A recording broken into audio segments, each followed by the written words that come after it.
All right. Hi, everybody. It's our CFB Talk 145. It is Tuesday night, and this is when we just kind of launch a show to talk college football with you.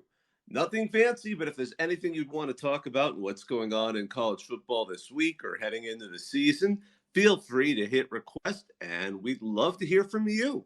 So, lots of things are starting to pick up now. We're getting closer to the season moment by moment, day by day. It's starting to feel that way. Lots of stories going on, but there's kind of two sad moments. I just wanted to take a second and acknowledge. Number one, Texas A&M defensive ends coach Terry Price, a member of the wrecking crew back in the day in '92 era, like Texas A&M. He passed away earlier this week, and then of course. On another sad note, today it was not really all that long ago. It was announced that former Arkansas great and previously at Michigan, previously at, he was a Texas product. Ryan Mallett is dead after apparently drowning in Florida. Just a tragedy all around. He only just turned 35. So I just wanted to acknowledge those two losses. Both are tragic. I mean, the Mallett thing is still fresh in my mind. I still can't quite believe that. Looks like we have someone who wants to join in the conversation. I'm going to go ahead and send you an invite. So Beck A, when you get this, just feel free to unmute. Would love to hear from you. What's going on? Hey guys, what do you think about the SEC East and West conferences being dissolved and everyone's playing their rivalries and across conferences? Yeah, that's an interesting. I mean, that's one of those topics that the more I think about it, at first I was kind of a little bit hesitant because, I mean, divisions seem to make sense when you have lots of teams, but at the same time, the SEC is about to get enormous along with Big Ten. And I can see why there's a reason to go away from divisions. Part of the reason is hopefully you can get the best teams into that championship game, although with the expanded playoff, it'll be interesting to see as time passes how important it is to be your conference champion, because obviously if they're letting in a bunch of schools, I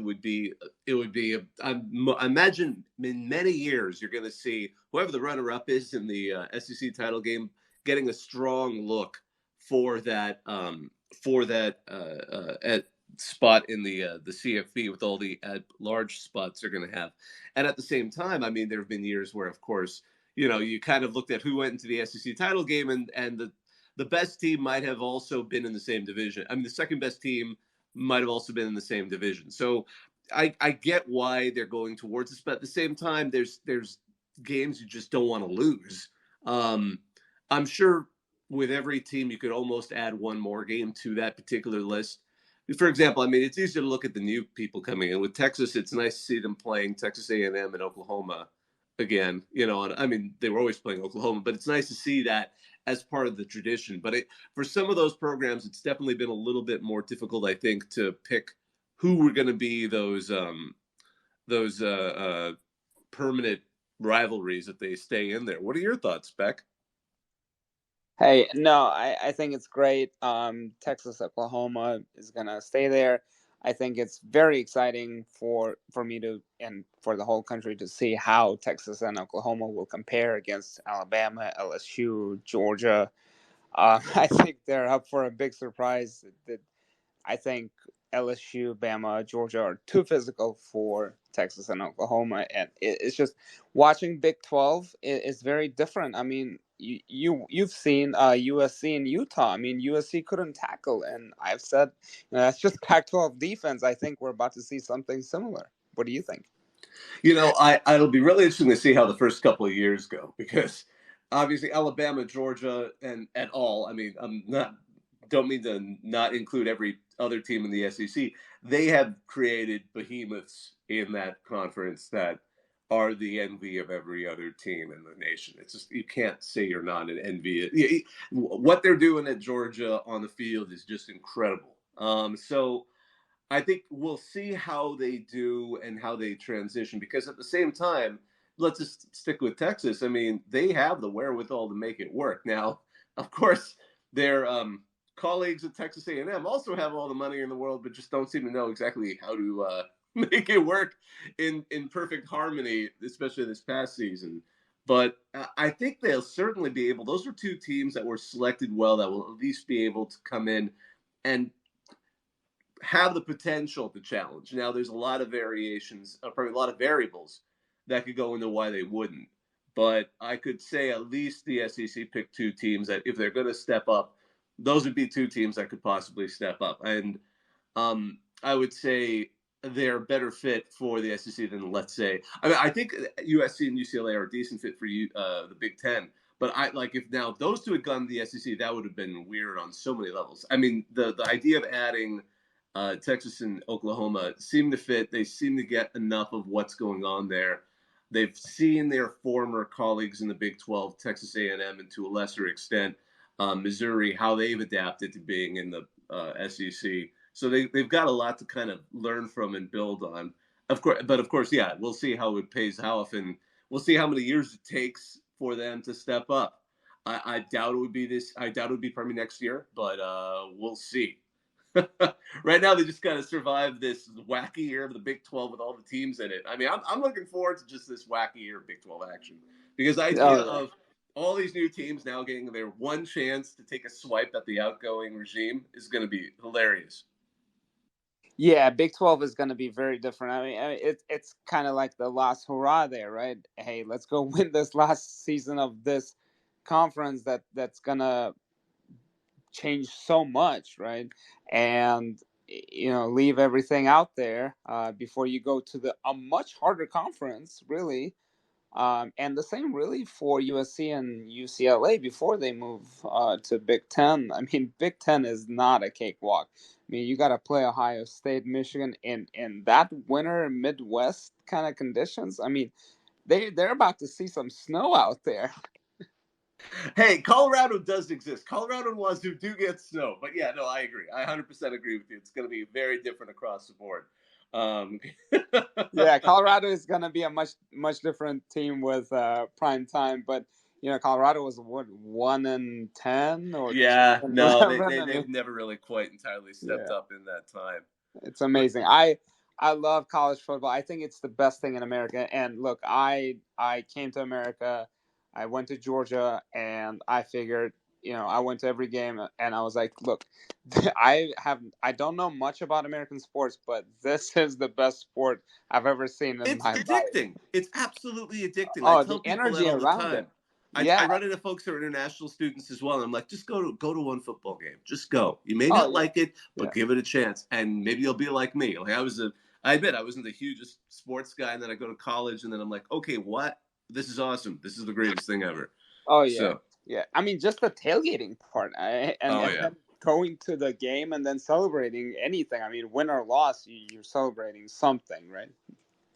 Absolutely. Well, thanks so much for joining us. It was great hearing from you. Sure. Yeah. Yep. I've been following you for a while. Thank you. Absolutely. Thank you. And let's see here. I've got a couple people who want to come up. I've let up Debbie K, and then I'll get to Thack and Drew. But first, let's talk to you. And I apologize if I mangle your username. So, Not Debbie K. not a problem. Yep, you got it right. First of all, like you said, big fan, been following you for a while. Love all your tweets and all that good stuff. I just wanted to just piggyback off what you said with the OU and Texas transition to the SEC. First of all, I'm from Oklahoma, big time Sooner fan. Grew up watching them, going to games my whole life. So obviously, I'm a little biased, but with the way that TAMU and Mizzou transition. You know what I mean? It's not like they weren't contenders in the Big 12, and I feel like they transitioned fine. You know what I mean?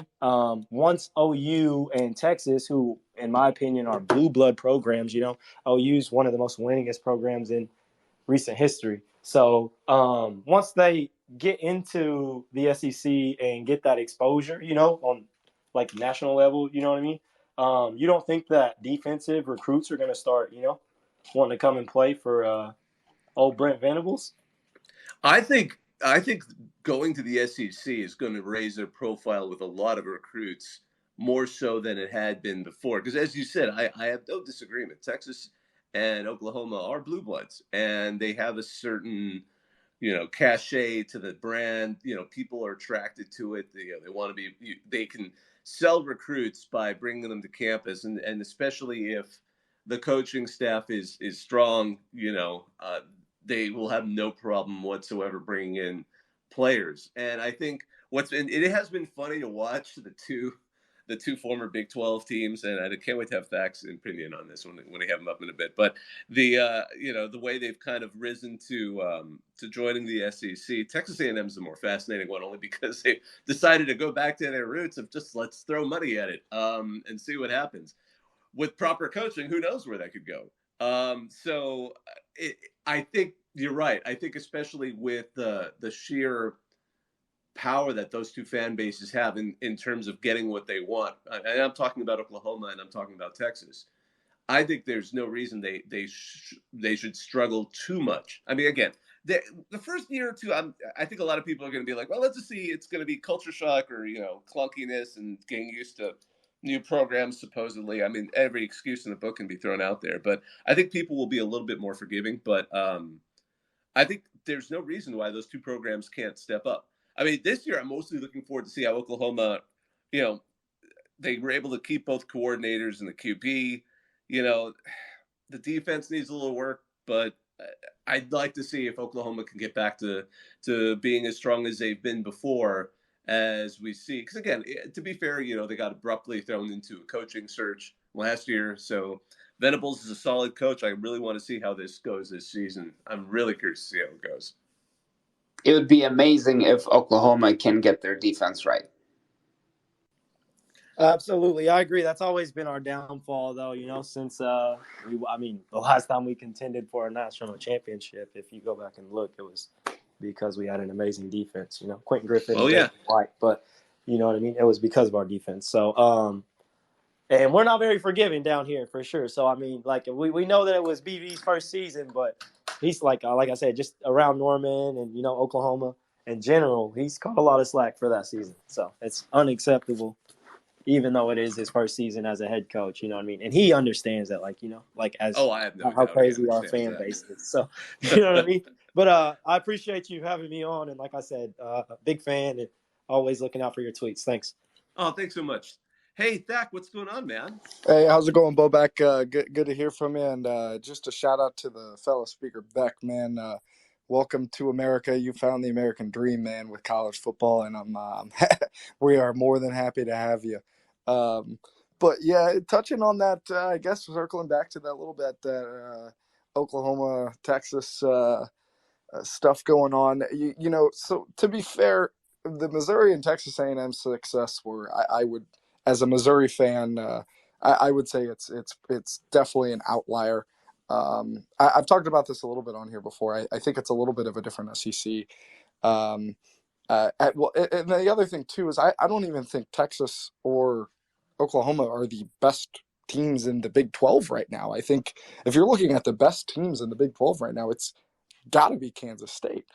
I'm not saying that I'm not super high on their long-term success. I would be shocked if either one of them went to a title game in 4 years. Obviously, Venables, you got to give him probably 3 more years before he's Oklahoma, or people are talking about Oklahoma again.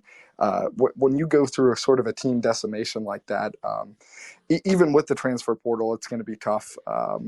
Building that team back up, and I've commented on Venables, my disdain for him here, but I think he's a great coach, and eventually he'll turn it around within a couple years. But the SEC is different, man. Especially now, I would say the level of play has definitely increased.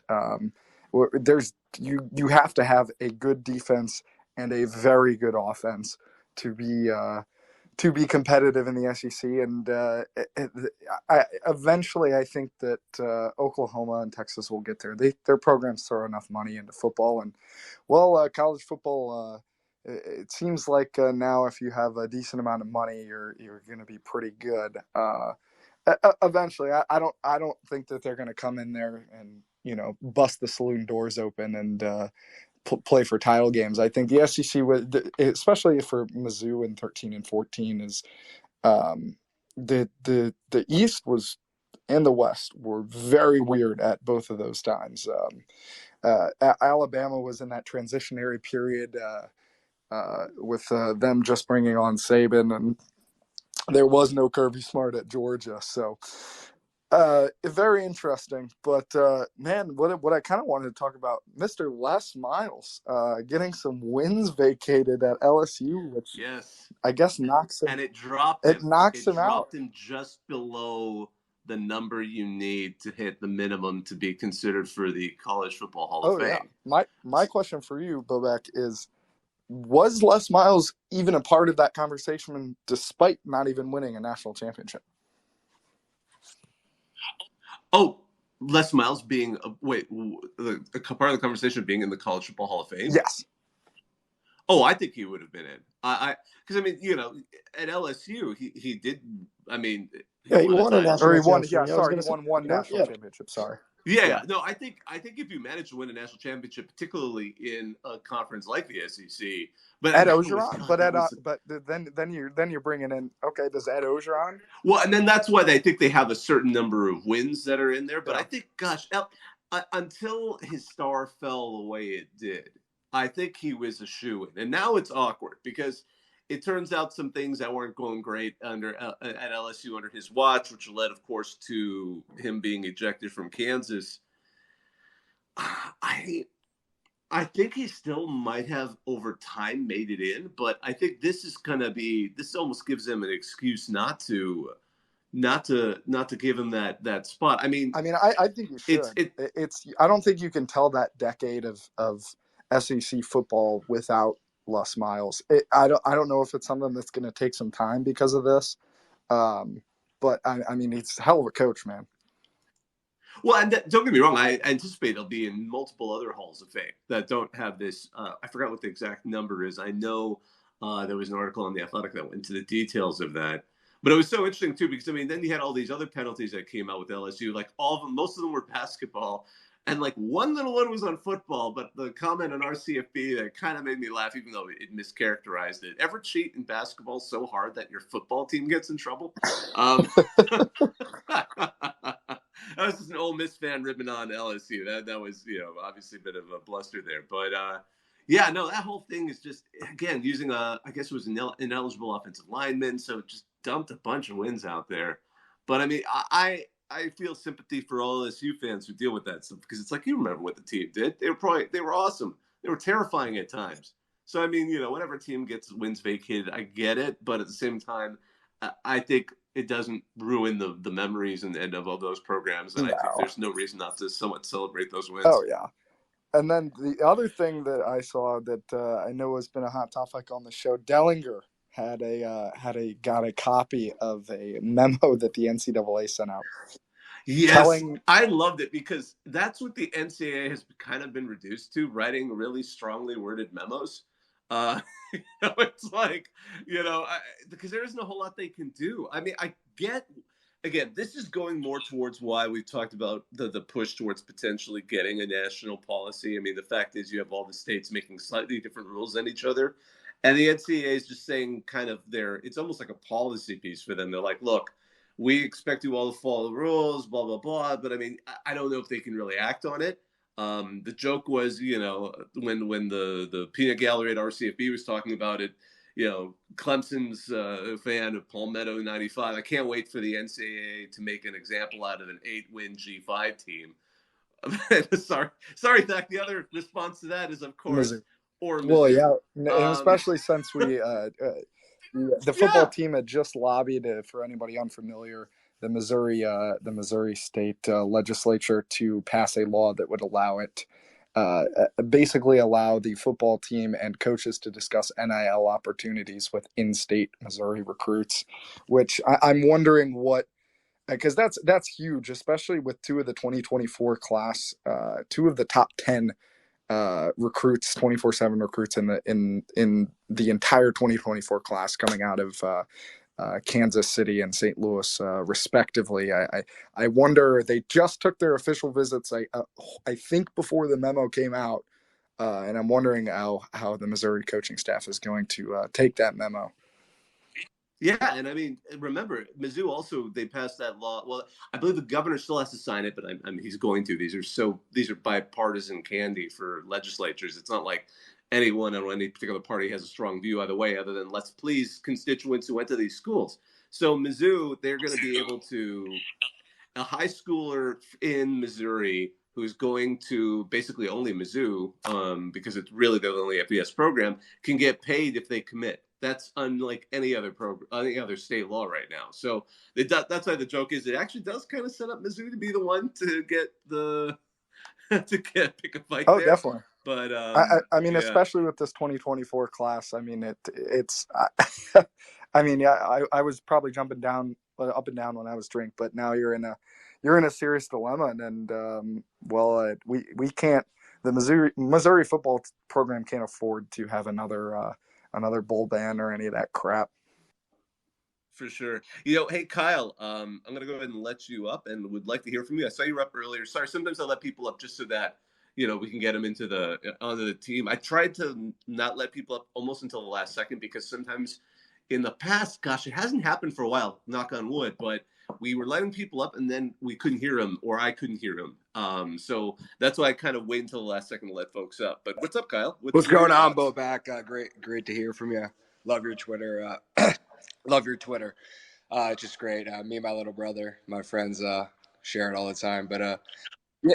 Thanks. Well, I just have to say real quick, it's not just me. Like I do once in a while now, and during the season I get heavy. There's like a group of us. Well, all you guys is fantastic. Just I appreciate it. No, They appreciate it too. But I don't want to hog the glory when sometimes I always joke and I write them like, hey, have we said anything really bad where I'm gonna have to worry about like getting a caller who's really mad at? Because sometimes I've said this story before.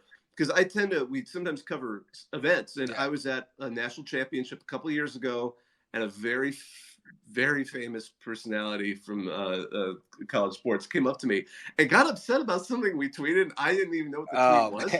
And I was just like, oh, and like we talked it out. We were drinking at the time, which helped. In that way, it actually helped. But well, yeah. So sometimes that's why the Twitter's so great because these people get so freaking pissed off. So that's what makes it so funny.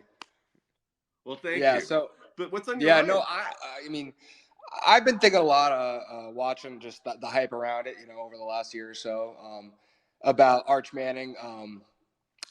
I just don't know. I want to get your take on the situation down in Texas and if he's gonna have an opportunity there to really get on the field anytime soon, or you think there's a situation I see just from what I saw in the spring game a little bit, and just seeing him in high school, I don't see it in terms of at Texas moving to the SEC.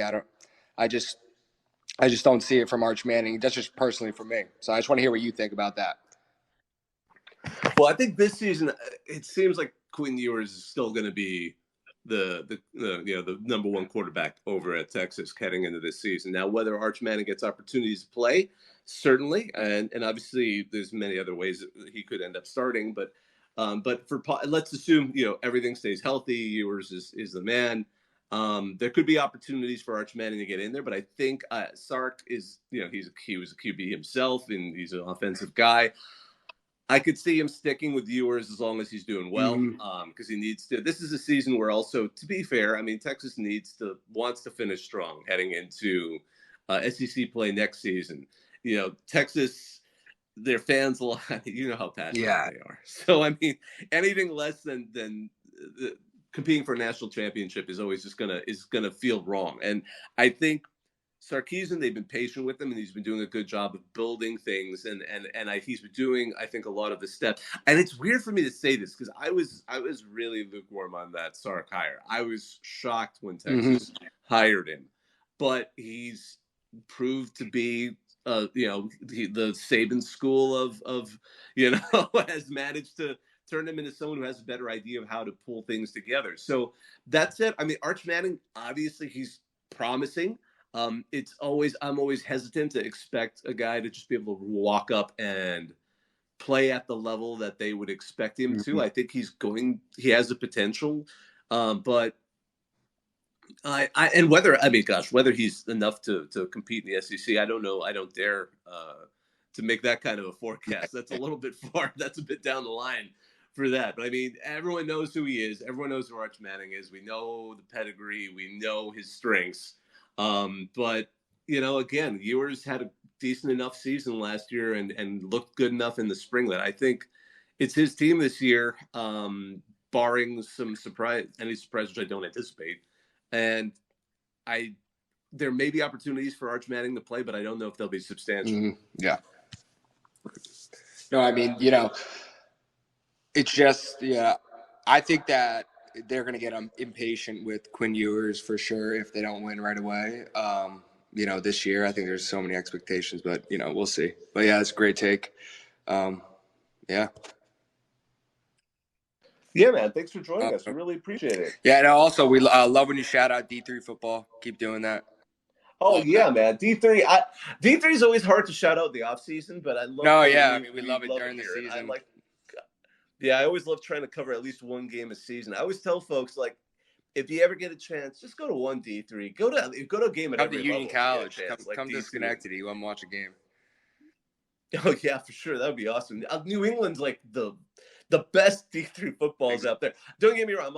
I live in Minnesota, so okay, you got the Johnnies. Come on. Teams. Yeah, I know. That's the best. Last season, I wanted to cover the Johnnies hosted Wisconsin Whitewater, and I was at that game in the press box. And for a D3 program, they actually have a halfway decent press box. But that was a hell of a game to see, and it was a beautiful location. So again, if you get a chance, just for the heck of it, it helps to go to a stronger D3 game because then the atmosphere will be a little bit more fun. Like if you happen to be able to go to a Mount Union game, Wisconsin Whitewater, or just about any of the historic programs in New England, even if they're not good at football, some of them have a lot of fun tradition there. Go to it. I mean, D3 football is the game that gave us, and I think it was 2019, where it was like one of the maritime schools, because I swear there's like 4 schools with the word maritime in them in New England that play football. And one of the fans had their own cannon and accidentally, the video was kind of funny, accidentally shot a referee as he was crossing the end zone. So, I mean, no one was harmed, seriously. But, I mean, it was just, that's the stuff that happens at the D3 level. It's such a different environment talking about Texas, talking about Oklahoma, talking about the SEC or the Big Ten football. D3 can be delightful and just it reminds you how fun college can be. Yeah. So I thank you for the show. I mean, I'm just bringing it up, but there's so much going on in D3. I mean, there's a lot going on. Coaches are moving places. There's coaches, leaving teams, going different places, to bigger schools or different opportunities. It's really interesting to see that stuff like that. You hear about the coach carousel in Division I, but coaches are moving around in Division III. Those players are affected, and it's, our team, we have to adjust and do things like other teams. Is really interesting, and it's definitely a microcosm of a much bigger picture, and obviously compared to D1, but it's something that, and going back to the Johnnies, I mean, that I've seen. I mean, I want to go to that stadium. That's one of my, or that game there. That's one of my on the bucket list because it's just so cool. And look, it's worth it. That place is beautiful. There's like a whole forest of trees on the opposite side of the stadium, so the view is.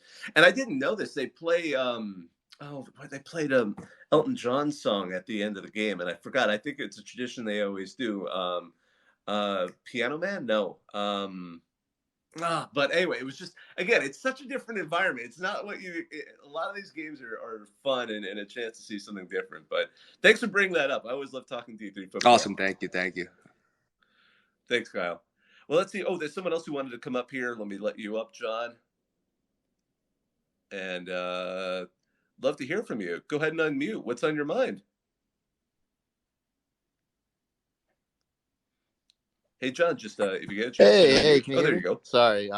Yeah, sure. When you addressed me earlier, I was in that weird transition period, so I didn't hear my name. Oh, yeah. And for those who aren't aware, if you're waiting to listen and you hit request and we get you onto the stage, sometimes there's a time delay that I'm unaware of and you're unaware of. But then when you join live, suddenly you'll get jump 5 seconds into the future or something and get on the live feed with me. But so what's on your mind, John? Hey, nothing much. Oh, well, I know a while ago, and because once again, it's nice talking to you again. But I know we've spoken in a previous talk about realignment and college realignment, and we both talked about the first domino really was about the Pac-12 and San Diego State. Well, I guess it went in an interesting direction a couple weeks ago. Well, not only a couple weeks, a couple days ago, when San Diego State not didn't join the Pac-12, but resigned from the league, from the Mountain West Conference. Just kind of curious what you think the direction of this is going.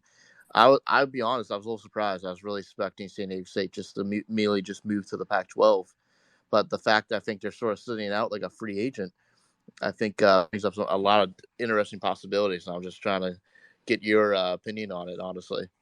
Sure.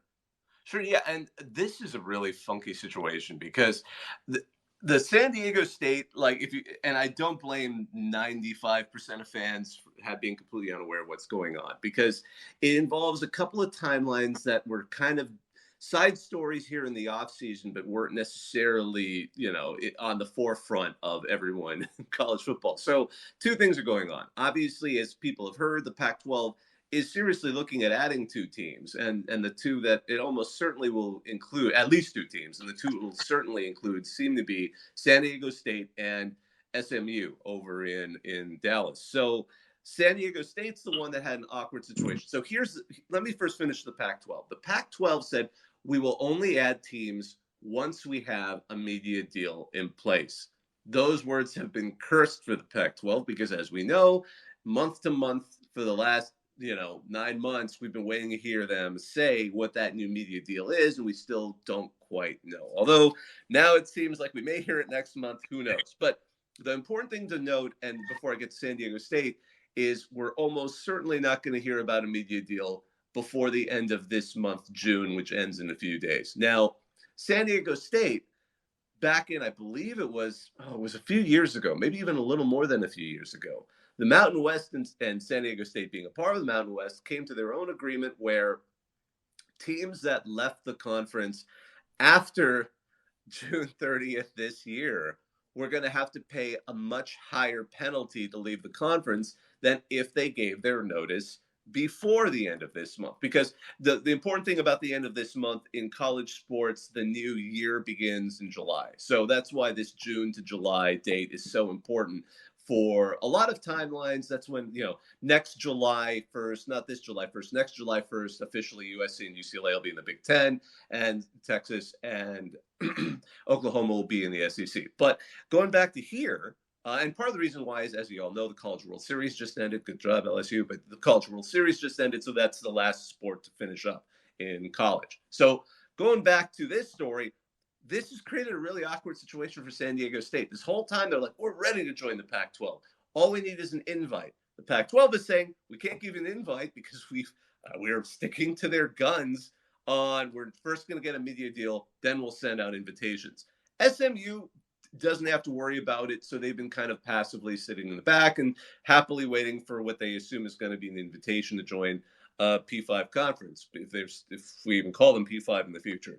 So that's what led to the weird series of events that kind of, transpired. And it's such an awkward situation. So basically, I believe it was June 13th, the president of SDSU wrote or at least had written to the conference, or at least maybe even a little bit before that, but they wrote to the conference and said, we're thinking about leaving. And this is how San Diego State has tried to characterize it. We're thinking about leaving next year.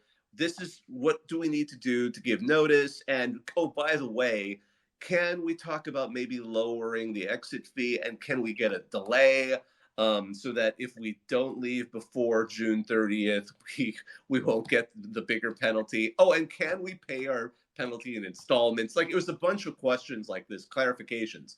So the response from the Mountain West was, we're treating this like you're telling us you're leaving. So San Diego State's is in a pickle here, because I would not blame them if they were just to say, okay, fine, we're leaving, because they seem to have an open invite from the Big Ten, probably from the Pac-12, and they would have to pay a huge penalty otherwise. Now, no team wants to be in a situation of uncertainty, because we always have to remember these are big universities. Their athletic departments, they pull in millions of dollars. There's lots of money at stake here. Think of them like a large company. Companies hate uncertainty. So the idea of having to for even a few months sound like you're about to become an independent is not something any of these programs want to announce unless you're doing something as radical as UConn did, several years ago when they left the American Conference and became a football independent, and that really didn't work great for them.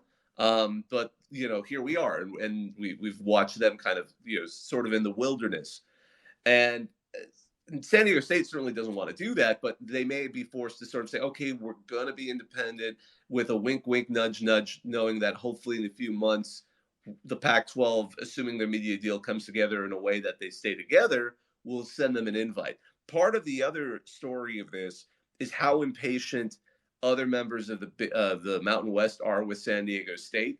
There's a bit of animosity in the conference towards them, from what I understand.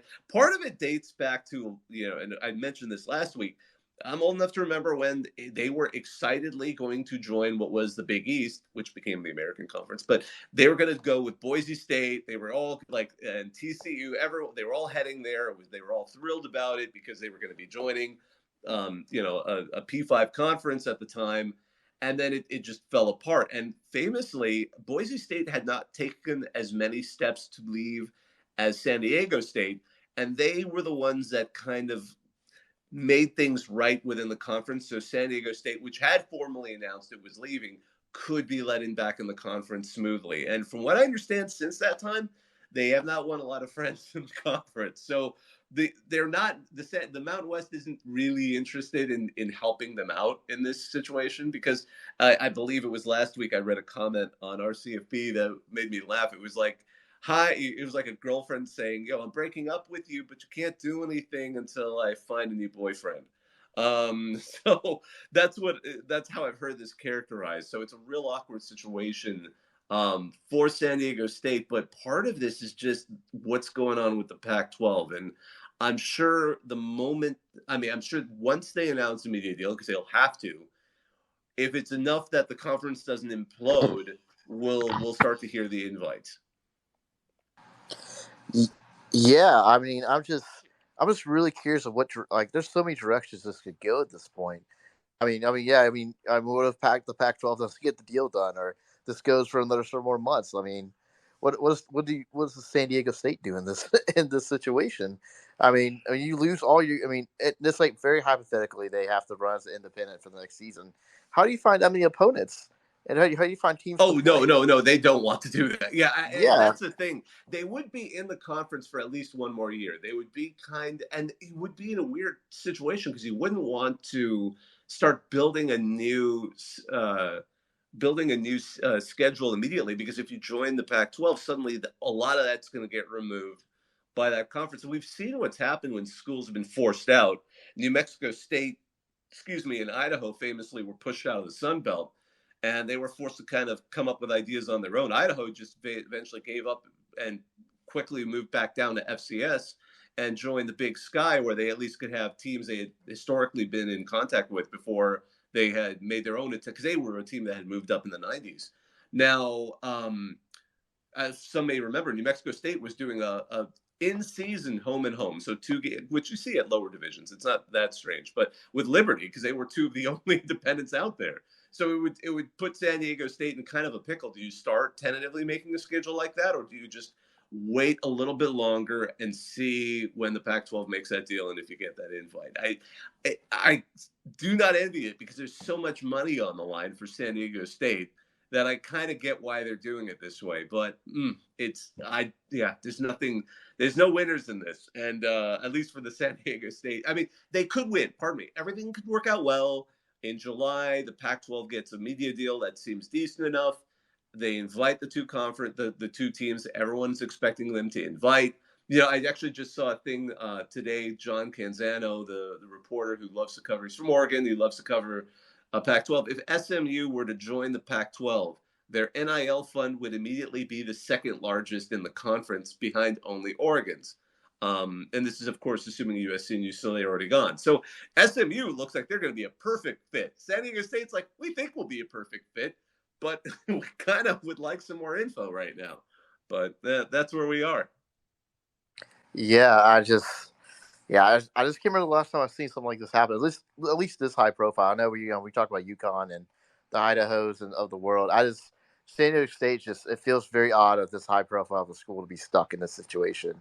Yeah, Just especially after such a great basketball year for them. And now they're just kind of like, basketball's cool. Don't get me wrong, but nothing beats the amount of money that football brings in. It's just a fact. I still remember, again, when we're talking about that earlier round back, in the, gosh, a little over, my age is showing here. It was a little over 10 years ago, well over 10 years ago, when it looked like the Big 12 might break apart when the Pac, I believe it's still the Pac, just the newly minted Pac 12 is looking to poach Texas, Oklahoma, and two other teams to go with them.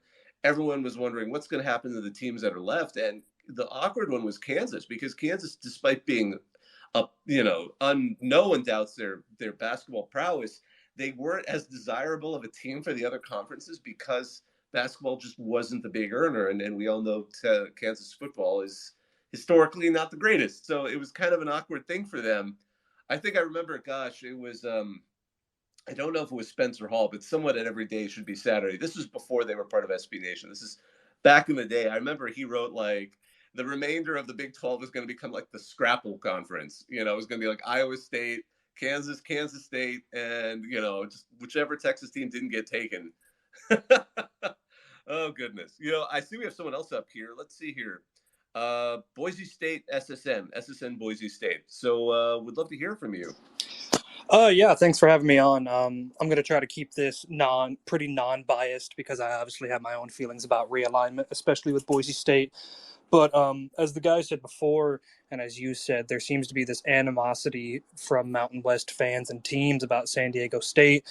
And I can personally confirm that because I have my own feelings, and I've talked to many of the other SSN Mountain West team pages about it. And I think the main reason behind the feelings is just the arrogance that it seemed San Diego State gave off and their fans gave off about this, because they send this letter that is vaguely, we are going to leave, but we don't want to, but we also want to discuss the money that we just raised for the conference, but we also want an extension.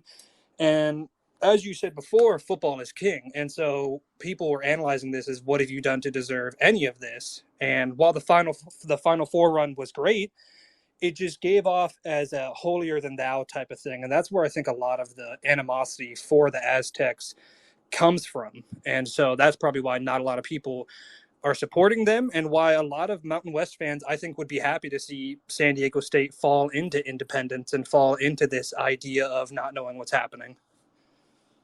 Oh, absolutely. Schadenfreude would be huge, and I think that you characterized exactly what has been in my head, because it just seems that way. And I've heard from more than a few people, even I'm not going to say who, but some of our own folks who've been in contact with that particular program. It's just like and they changed last year. I have to say there was some positive movement last year, and so I don't want to throw them under the bus. They got a new stadium. I mean, but at the same time, especially it's hard not to sympathize with the rest of the Mountain West. Like, really, you're leaving us and you want us to do all of these steps. I can only imagine what they were thinking when they hit send on whatever email they sent to the conference to make those requests. They had to know.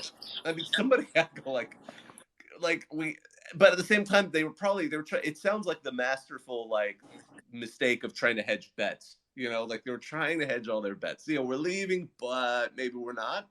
For the purposes, why did they ever expect the Mountain West to go with this kind of wink, wink, like we're trying to, not cheat, but we're trying to game the system. Like, what, you're screwing them. Why would they want to help you? No, for sure. And I think, thinking on this, I definitely think maybe it was a test of our new commissioner, because Thompson is just now leaving and we just got a new commissioner. Nobody knew how she was going to react to a situation like this. So obviously I wasn't with San Diego State when they did this, but I'm thinking maybe they were betting that she was going to let them leave and kind of give a sweetheart deal to show that she'll work with teams. And she did the exact opposite of basically taking what was a somewhat intention to leave letter. I definitely think it is, but it's vague, and just going full far right with it of like, you are leaving, you're not getting your money, and that's how it is. And I don't think San Diego State expected that. And I think it was well done to do that. That was, that reaction, frankly, if I were, my own background is I'm a lawyer by trade, but I've worked in business and other areas like that. That would have been my thing. Like, if they're going to be jerks, fine. Like, the Mountain West holds the cards in this situation. Take advantage of it. Slam those cards on the table. Like, sorry. Exactly, Amy. exactly, and Yeah. Oh my goodness. and like going into it, like obviously Fresno State, us here at Boise State, UNLV, we all are having our own feelings about realignment. So it could also be feelings of pettiness, feelings of why do they get to do it when we don't. But ultimately, I think it's how San Diego State acted and went out through this situation that has gained them so much hatred on the internet. Yeah, absolutely. Well, thanks so much for your input on that. Before we wrap up, I let one other person up here because I want to let everyone who hit a request earlier get a chance to talk. Noah Brown, what's going on? What's going on, everyone? Hope you're all having a good evening or morning or afternoon, wherever you are. Just want to keep on this conversation of realignment talk. I am an FAU fan, and as you may have seen on Twitter, there has been a lot of beef between the Florida Atlantic Owls and the Cattle from Tampa, particularly on the conversation of realignment. Um, and one of the things that, as the July 1st deadline comes up and we have all these teams moving conferences, there are some teams that feel like they have gotten left behind, and that is certainly the case with the Cattle from Tampa.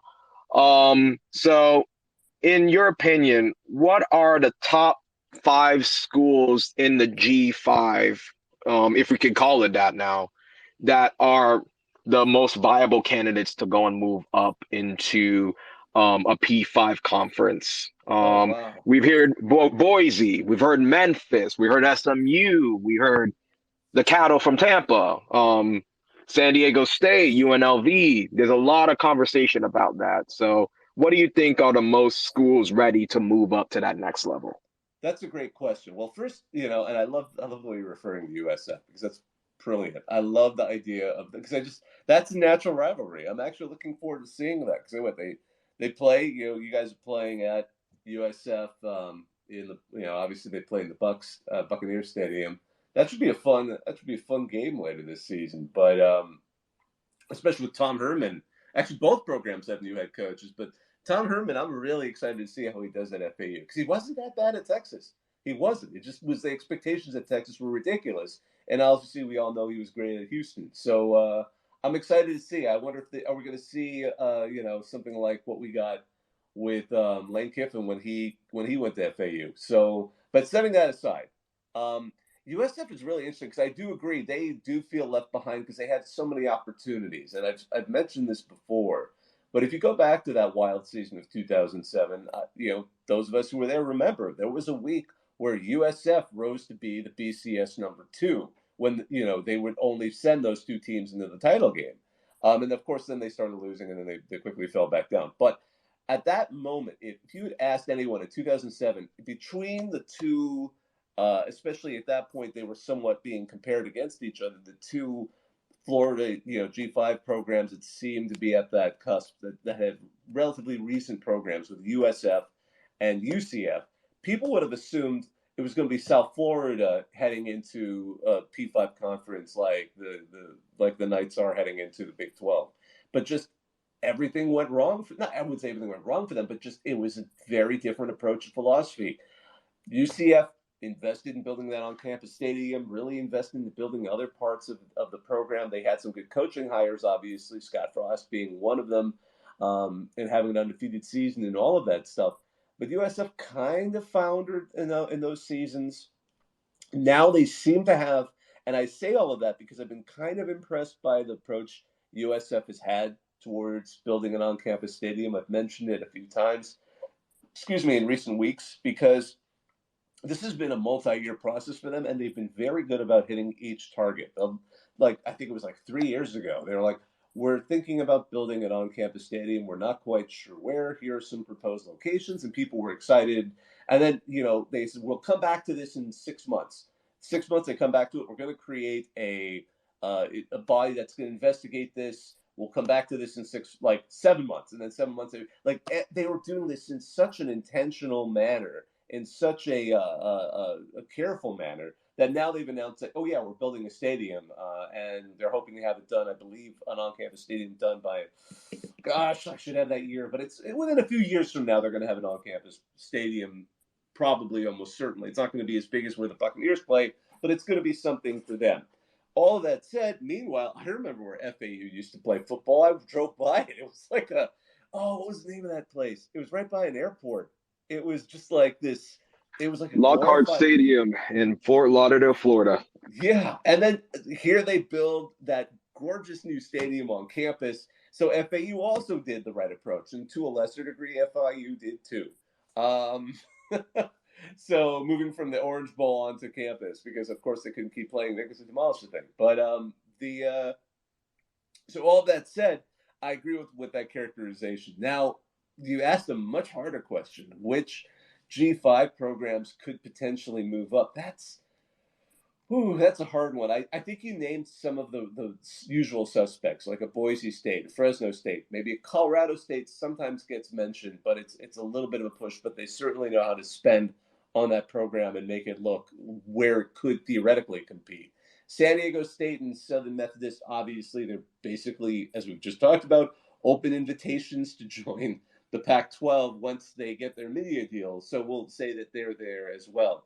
UNLV would have never been on the radar until they got that fabulous stadium that they share with the Raiders. So suddenly they're a little more viable, and if they can get going, I could see that. But it's a little bit. I would say that would be a cart before the horse. I think certainly, and playing to the caller, FAU. I mean, they could go in that direction. They probably need a little more time, a little more work, just like South Florida. FIU would need a lot more time and a lot more work, so we'll just set them aside. East Carolina desperately would love to be one. They're like Memphis. Memphis and East Carolina will literally do anything it would take. You just have to ask them. If you need another person, if you need another school just eliminated, ask them. They'll take care of it. They'll take their place. Like they are that. Like I mean, hell, they're the Pirates. We're talking about East Carolina. They will be dastardly Pirates. They will do anything to get into a P5 conference, and they certainly have some passionate support. Gosh, pardon me, Tulane at this point, you kind of got to mention that they seem to look pretty interesting now that they're doing well. If Willie Fritz stays for a few more seasons, and he's quite old now. I mean, not that old. He's in his 60s, but if he keeps them moving, then I am absolutely looking forward to watching Ole Miss at Tulane early on this season, because that's going to be a really pivotal game to see if Tulane can keep it up for a second season.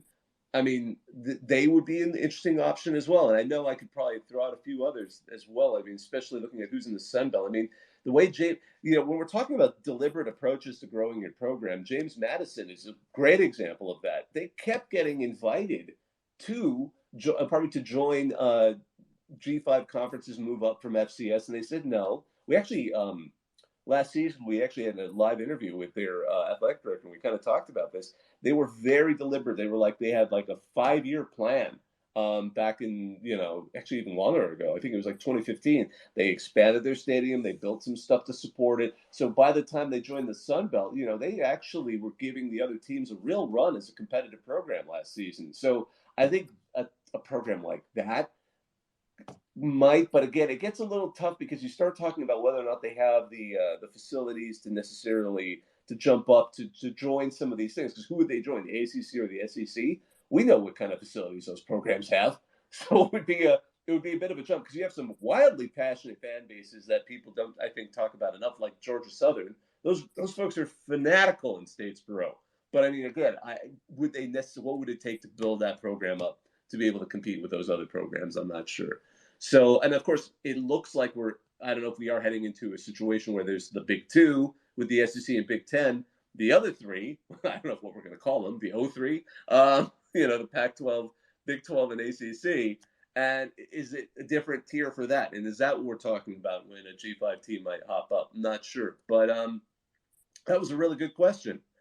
So, and it involved a broad answer. So thank you so much, Noah, for all of that. It has been almost an hour, and typically these have been going for 30 minutes. But last week and this week, I don't mind letting it drag on a little bit longer. There's so much to talk about as we head into this season. So, and somehow people still haven't asked about, because last week I always joke I prep for this with like I have an ultra wide monitor. I've got like 40 tabs open, ready to talk about whatever, and it's like no one's talked about the EA sports game. I don't mind. I really don't care that much because I'm convinced EA is going to make a microtransaction ridden game that is going to be too much like the Madden engine, and people are going to be like, I can't believe we waited 10 years for it. I'm saying that so that I can be surprised in a good way. I'd rather be surprised in a good way than be like crushed. So anyways, on that delightful note, we're going to go ahead and wrap up here. Oh, one other thing I wanted to mention. So Nicole Auerbach, she had a tweet earlier today. There are changes coming to the National Letter of Intent program, so NLI. They're rumored, and this, it's coming from her. She's a strong source. It sounds like there will be no NLI penalty if a signee requests a release because of a head coaching change. That seems reasonable. But then the second part is what sounds wild. The NLI penalty will not apply if the athlete leaves after one academic semester or quarter. That just seems to build right into everybody's concerns about, because one semester, a quarter, so is that going to make people not want to be early enrollees, so then they won't have one academic semester? Or will it, I don't know. That one's going to have to be interpreted over time. But that came out earlier today. It hasn't been officially put into the rules, but if it does, that'll be one to look out for in the future. Oh, and by the way, I think, and I have to mention this one because I thought it was hilarious. Iowa, one of their, the Iowa Hawkeyes, one of their collectives is going to be having a vodka that will benefit their athletes, and will go to the NIL funds for their team. So there you go. If you're in vodka, if you like the Hawkeyes and you're really into vodka, now you have a way to support both habits. Dak, you want to have some parting words? Oh yeah, well I was just gonna say they actually have Hawkeye vodka already. If you're not familiar, in Iowa City, there's a disgusting, vile product called Hawkeye vodka, in which I think they a couple of years ago used to get a handle of it for like $8. But we're excited over here for the Hawkeye vodka too. Yeah, if it's $8 and coming in a plastic bottle, yeah, that vodka's probably going to give you a hell of a headache. I live with Iowa, University of Iowa graduates, and it's cherished to them apparently. The sacred elixir. Oh my goodness. That is a sad state of affairs. Hey, Zach, thanks for calling out. Yeah, I think college football and the Second Amendment are the best things about this country, and I'm saying it as the outsider.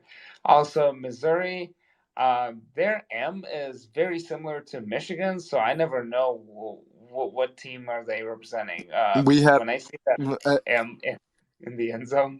Yeah, I will say it's a common logo, but if you go back, the first team to put it on a athletics jersey was in fact Mizzou, and I can believe that. Yeah, Mizzou for me, it's a very for me it's a sad memory. Like, I was there in 2014, Mizzou at Georgia. The score was 9-6. It was rainy day, and it was just a lot of field goals, and we won in with 2 minutes left, and I didn't even want to celebrate.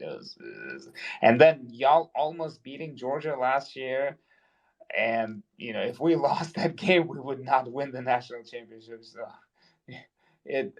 Georgia and Mizzou, it's a special relationship.